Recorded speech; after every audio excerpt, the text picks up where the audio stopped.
Hey, it's Matt. Welcome back to another tool haul video. Today I got a thrift store one for you, so let's take a look at this. We got some goodies in here. Set this aside.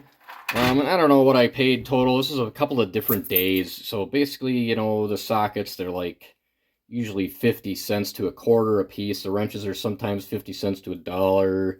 Screwdrivers, depending if they're small ones, are a quarter, 50 cents a buck, something. I think the most expensive thing in here was this little torpedo. I think that was like $2 or something. So let's take a look at what we have here. We'll start with these screwdrivers, I guess.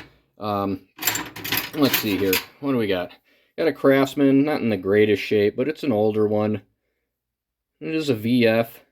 I just liked that it was all red. It wasn't the red and blue, so I figured I'd snag it up. Tip isn't in too bad a shape. A little bit of rounding on it, but it's not too bad. I bet you I could clean this thing up and get it looking pretty snazzy. All right, let's take a look at what we got here. We got ourselves an Xcelite. I think this is a 1/4 inch, but it's one that says Orchard Park on it, and I can't see the size. It is just filthy, but I'm pretty sure it's a 1/4. I don't recall offhand what the colors of these, if they're color coded, what they mean, but yeah, nice old nut driver.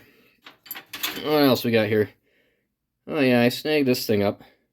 Little teeny tiny Torrington. I've never heard of that before, but it says made in the USA on it right there. And this is just some teeny tiny little flat blade, and it's bent up a little bit. But I bet you I could bend it back. But whatever. It said made in the USA. I just had to grab it. I don't know. Anybody ever hear of that company? Looks like it's a little eyeglass, little screwdriver or something. Alright, what else we got in here? This is a little no-namer. It's a little Torx driver. But, it's one of them teeny tiny ones. And these are hard to find. If you're in a pinch, every store is closed. You're not going to find one of these, at your parts store or anything. This tiny, at least. So I figured I'd snag that up. Alright, this is probably my favorite screwdriver in here. We got ourselves a Vaco K23, and this is one of those little slider screwdrivers that holds the screw for you. So you push this up and it spreads the tip so it holds that flat blade screw in there, so you don't have to hold on to it while you're screwing it in. And this thing is in excellent shape. I just love this green. I love that Vaco green. Just a nice emerald color to it. In really good shape, and I had to, and this is a pocket style, so I figured I'd snag that one up. And then right next to it was another one. I have a longer one of these, of this brand. I forget what it was. It says, yeah, Salt Lake City. But yeah, I think I have 2 long ones of these, of this variety, so I figured I'd just pick it up because I have the long one. So, alright, torpedo level, Stanley, nothing too special. Again, I think I paid $2, probably $2 too much for it. It's not beat up, but it's not, the finish isn't the greatest on it, but it's a Stanley 264. So, I'll clean it up. It'll look alright.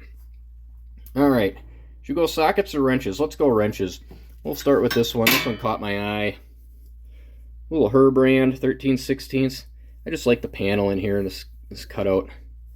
And this kind of has a different offset. I don't know, unless it's just an optical illusion. Just looks different to me. So I figure I'd snag that up. Why not? Alright.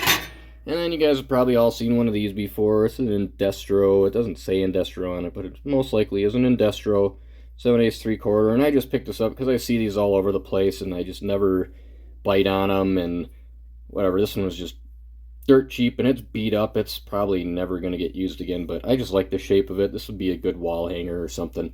So that's really the only reason why I picked that thing up.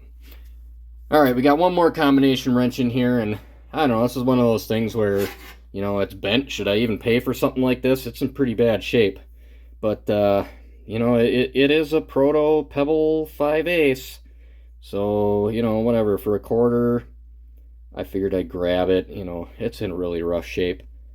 but it is a Los Angeles Pebble Proto, so why not? I think I have a 1-inch of this variety, so, you know, yeah, I can add this to that set, I guess. I don't know. Whatever. Sometimes I buy the darndest things. Alright, let's take a look at these sockets here. We got ourselves some spark plug sockets. Got a Napa 5/8. And, you know, it's seen some use maybe, but not a lot. Looks pretty good. In pretty good shape. And, you know, I guess I've kind of started a collection of spark plug sockets just because they're everywhere. It's probably not that hard to get a spark plug socket collection going. But, you know, I figured why not? I have so many 5/8 spark plug sockets. It's unreal. But I figure, you know, I might as well get all the Craftsman ones too, you know, G, E, G1, whatever. So I didn't have a G, so I picked this one up, and it looks really rough on the outside, but I don't think this thing has ever seen a spark plug. It looks really nice in there. I wish I could, it's not, it's like it's black chrome. There we go. A little dirty in there, but I don't think this thing ever touched anything. So I'll clean that one up and, you know, and just add it to the collection there. So I have a G, you know, I think I have an EE, and I have some V's and double line V's, whatever. All right, what else we have here? We got this socket. Got ourselves a Thorsen 9/16, and if you watched my other video, I got a 7/16 Thorsen of the same vintage. So we'll add that to the collection. But while I'll do a video, I'll stick around and I'll go through all these sockets and see if I, you know, how many holes I fill in the sets that I have here. So let's take a look here. What else we got? We got a little swivel. We got a Blackhawk. It's got a 7 on it. I should really look into that and see. I forget when they stopped doing that, if it was 47 or 57. I don't recall, but 7/16 swivel. It feels really tight. Feels decent, you know. It doesn't feel like bad tight. It feels like, you know, tight, so doesn't look too bad. I don't usually use these things, but you know, it was a Blackhawk and it looked in decent shape and it wasn't all loosey-goosey, so I grabbed it. Why not? All right, now we have some 1/2-inch sockets here. Have ourselves a Bonney. Got ourselves AL16, it looks like. Man, this thing is really hard to read. It's like almost worn off of there. But we got a 1/2-inch drive, 1/2-inch deep, 12-point. So I'll take a look and see what kind of Bonney sockets I have, if I can add that to a set. And then I have SK 11/16. Again, 1/2-inch drive, 12-point, and this thing looks, yeah, it looks a little beat, but yep. Not bad. And we got this tray. I think I paid, you know, $2 or $3 for this tray. So, what do you think? I don't think I did that bad. I think it was like $7 maybe for all of this. $8, something, somewhere around there. Maybe more than that. Yeah, I forgot about these screws. Yeah, maybe, probably between $7 and $10 for all this stuff. So, not bad. But let me clear this off, and we'll take a look and see if I filled any open holes in my sets here with any of these sockets. I know I don't have any combo Herbrand wrenches, and that's the only one of that I have, and I already told you all I got is a 1-inch of that wrench, so I'm not going to fill any sets there, and I don't think I'm going to fill any sets with this nut driver or anything. So let's focus on these sockets.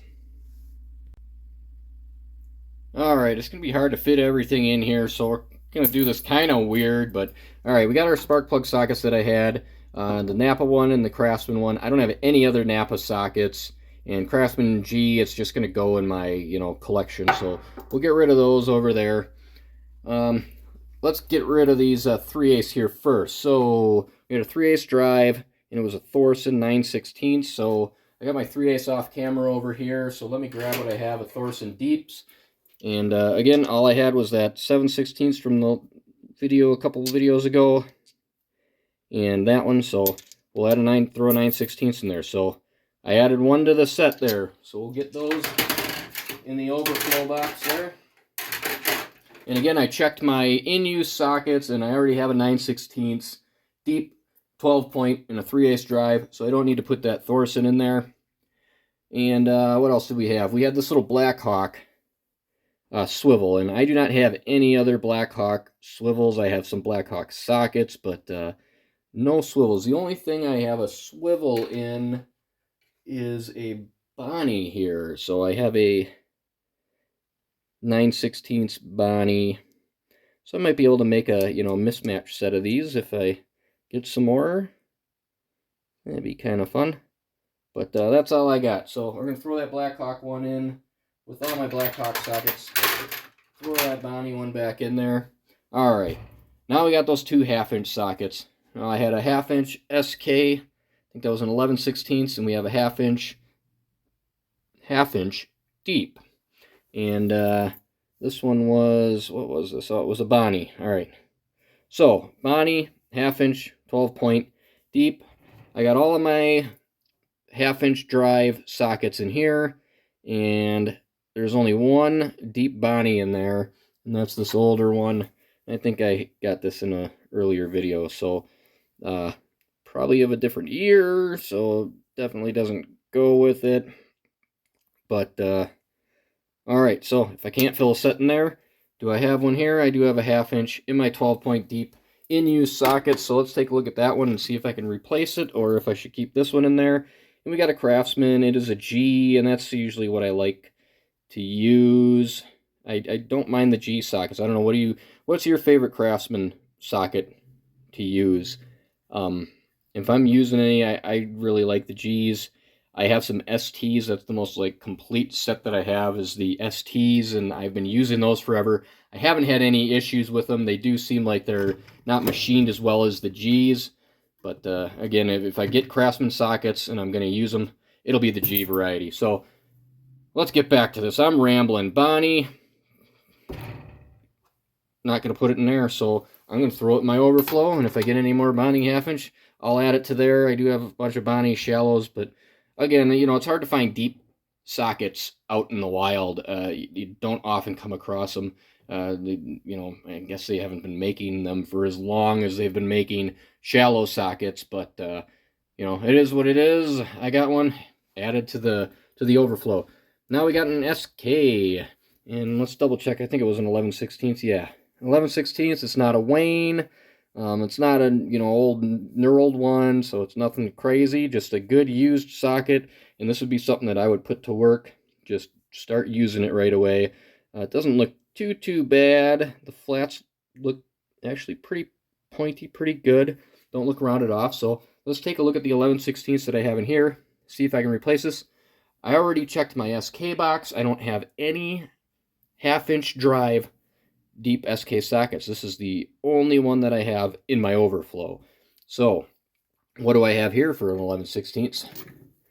I have an older SK, the knurled style. So what do? Do I want to beat this thing up, or do I want to beat this thing up? I think I'm going to beat this thing up and throw this on the in-use tray, and maybe retire this one and try to find the set. But these SKs, these are my favorite. I like this style.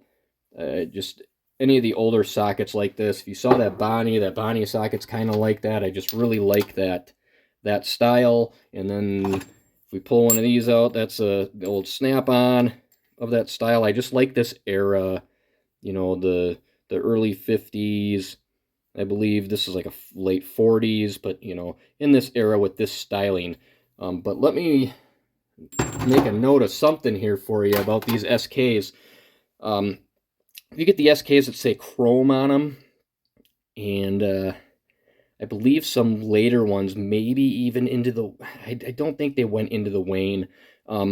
Yeah, I don't think these went into the Wayne. I think, yeah, maybe there were some of these in the Wayne, and then halfway between the Wayne, they went into the full, the full polish. So some of these did go into the Wayne. They will say Wayne on them. But you want to make sure when you get these, if you're going to get them to use them, make sure they're not the really early ones, because the really early ones didn't have that divot in there for the detent ball on the ratchet. SK was really late in the game with that. So just look, if you're buying sockets, if you're looking at these SKs and you're going to use them, you know, make sure you got that ball in there. Because if you don't have that ball in there, I was using a socket that I just, you know, just a random socket. I forget what brand it was, but it didn't have that in there. It was an older socket, and it just kept on just falling off of the ratchet, and it was just bugging me. So just something to note. So I'm going to put this in my SK overflow box and try to get a set of those going. And I'm going to take this 11/16 and stick it on my in-use rail. And I don't think I have any other of those older SKs on here. It doesn't look like it. We got some Snap-ons and some Craftsman. I got a Husky there. That's a Craftsman. I think that's an older Craftsman too. Yep. So yeah, just kind of a mix match bit there. But I got to swap out and take an older one out of service. So what do you think? Did I do all right? I think I did all right. Some moving around here a little bit. Not too many holes to fill in, but we got it. What do you think? Like, subscribe. Have a good one.